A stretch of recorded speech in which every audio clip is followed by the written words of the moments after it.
लोग यह भी बोल रहे हैं कि रामायण का जो कुछ सीन है उसे कॉपी किया गया है। चाहे वो मियाँ खलीफा हो या फिर सनी लियोनी। अगर ये रावण का रोल मुझे मिल जाता ना तो मैं मूवी को नेक्स्ट लेवल तक ले जाता। जब ये रामायण का ट्रेलर रिलीज हुआ तो हर दो में से एक व्यक्ति अपने आप को डायरेक्टर क्यों समझने लगा। मैं 500 में एक पूरी मूवी रेडी कर देता हूँ। कहाँ से सीखा आपने इतने बड़े बड़े। क्या इतने बड़े बड़े मूवी बनाना? नहीं, इतने बड़े बड़े फेंकना। लवणेन भोज्यम।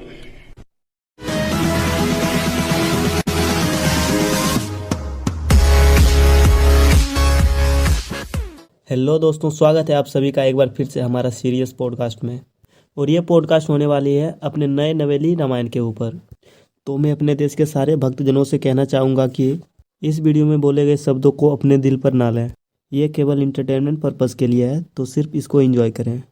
तो चलिए वीडियो को शुरू करते हैं। हाँ तो चटोरी जी, सबसे पहले आपका बहुत बहुत स्वागत है। अरे नहीं नहीं, ये तो मेरा प्यार है तुम्हारे लिए। हाँ तो आप पहले ये बताइए कि आपको ऐसा नहीं लगता कि इस ट्रेलर के रिलीज होने के बाद पूरा इंटरनेट दो भागों में बंट गया है। हाँ जी, बिल्कुल 2 हिस्सों में बट गया है। और मैं तो चाहता था कि ये पूरे 4 हिस्सों में बट जाए, ताकि चारों तरफ बस रामायण ही रामायण हो। अच्छा, कुछ लोग यह भी बोल रहे हैं कि रामायण का जो कुछ सीन है वो दूसरे मूवी से इंस्पायर होके यानी कि उससे कॉपी किया गया है। तो ये क्या, ये बात सच है या फिर एक मिथ है। अरे बाप रे, ये कौन सा देशद्रोही है जो अपने रामायण के ऊपर इतना इतना अभद्र भाषा का उपयोग कर रहा है? और आप भी यह बात नहीं बोल सकता कि हमारा रामायण दूसरे मूवी से कॉपी किया गया है। अरे नहीं नहीं, वो मैं नहीं कह रहा कि ये हमारा रामायण कॉपी किया गया है। बस कुछ लोग बोल रहे थे, वही मैंने सोचा कि आपसे थोड़ा बातचीत कर लिया जाए। क्या बातचीत कर लिया जाए? आपके पास क्या प्रूफ है जो आप ये बात यहाँ तक ले आए?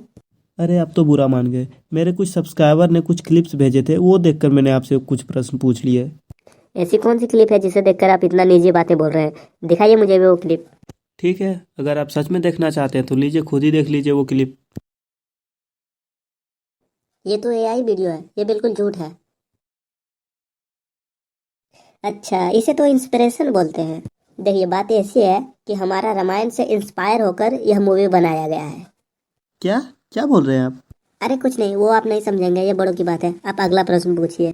अच्छा, आप ये बताइए कि जब ये रामायण का ट्रेलर रिलीज हुआ तो हर दो में से एक व्यक्ति अपने आप को डायरेक्टर क्यों समझने लगा। क्या मतलब? मतलब कि हर कोई बोल रहा है कि ये रोल उसको देना चाहिए था, वो रोल इसको देना चाहिए था। देखिए, ये बात बोलना बिल्कुल गलत होगा, क्योंकि हम जानते हैं कि जो ये डायरेक्टर होते हैं इनकी ज़िंदगी आसान नहीं होती है। पूरी जो जिम्मेदारी होती है वो एक डायरेक्टर पर ही होता है। तो ऐसा लोगों को नहीं बोलना चाहिए कि ये रोल दूसरों को देना चाहिए, इस पर नहीं फिट खा रहा है। लेकिन हाँ, एक बात है, अगर ये रावण का रोल मुझे मिल जाता ना तो मैं मूवी को नेक्स्ट लेवल तक ले जाता। अगर आपका हो गया हो तो क्या हम आगे बढ़ें। हाँ बिल्कुल बिल्कुल।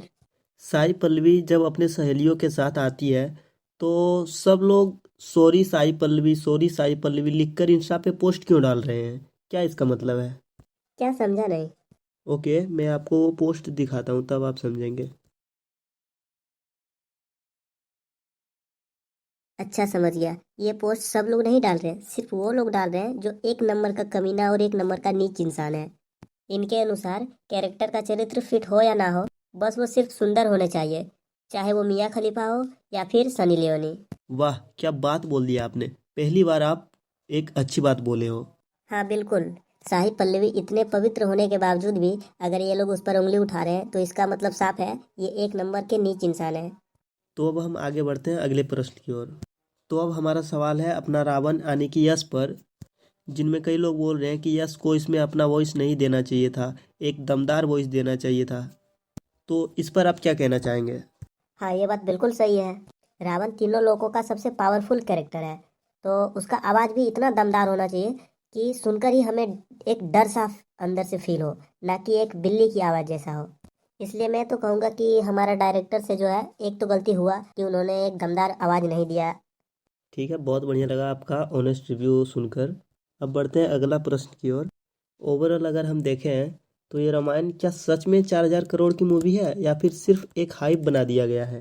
देखिए, मेरे ख्याल से जो एक्चुअल खर्चा हुआ है इस मूवी में, वो मेरे ख्याल से एक चौथाई ही है पूरा बजट का।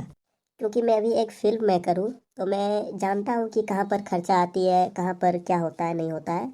और अगर आप मेरी बात करें तो आप विश्वास नहीं करोगे, मैं 500 में एक पूरी मूवी रेडी कर देता हूँ।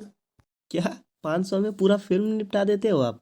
हाँ बिल्कुल, और कभी कभी तो आप विश्वास नहीं करोगे, मैं 50 रुपये एक्स्ट्रा बचा लेता हूँ। अच्छा, ये जो फिल्म आप तैयार करते हो पूरे 500 में, तो इसके अंदर सिर्फ बैनर होता है या बैनर के अलावा भी और कुछ होता है इसमें? अरे कैसी बातें कर रहे हो आप। इसमें A to Z होता है, पूरा बैनर, फिल्म, प्रोड्यूसर, सब कुछ होता है A to Z। वैसे कहाँ से सीखा आपने इतने बड़े बड़े? क्या इतने बड़े बड़े मूवी बनाना? नहीं, इतने बड़े बड़े फेंकना। अच्छा वो सब छोड़िए, आप अगला प्रश्न की ओर बढ़िए। आपको अभी पता नहीं है कि मेरा कितना बड़ा बड़ा हाथ है। सभी नेता, लीडर, सबका कॉन्टेक्ट नंबर रहता है मेरे पास। अच्छा ऐसा है, तो एक काम कीजिए, आप नरेंद्र मोदी को कॉल लगाइए। अब तो बात ईगो पर आ गई है। अब तो मैं नरेंद्र मोदी को कॉल लगा कर ही रहूंगा। कहाँ गया कहाँ गया, यही तो था। हाँ ये मिल गया।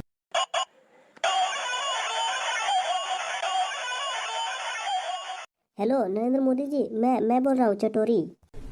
लवणेन भोज्यम। अरे छोड़िए महाराज, आप भी बच्चों की तरह करते हो। चलिए अगले प्रश्न की ओर बढ़ते हैं। हाँ बिल्कुल। हाँ तो आप ये बताइए, ये जो रामायण में टोटल खर्चा हुआ है, क्या ये वर्थ इट है? फिर वही बात, मैं अगर फिर कुछ बोला तो फिर तुम बोलोगे कि फिर ये लंबा लंबा फेंक रहा है। इसलिए मैं अब कुछ नहीं बोलना चाहता हूँ इस विषय पर। तो फाइनली आप मानते हैं कि आप लंबा लंबा फेंक रहे थे? अब जो समझो तुम। चलिए ये हुई ना बात।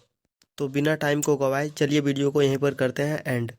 हाँ तो चटोरी जी, आप क्या बोलना चाहोगे अपने ऑडियंस को? थैंक यू गाइस यहाँ तक रुकने के लिए। और ये हमारा पहला वीडियो है, तो अगर आपको थोड़ा भी पसंद आया तो प्लीज़ वीडियो को लाइक और चैनल को सब्सक्राइब जरूर से कर लेना गाइस। तो गाइस हम यहीं पर लेते हैं अलविदा, मिलते हैं अगली वीडियो में, तब तक के लिए take care and good bye.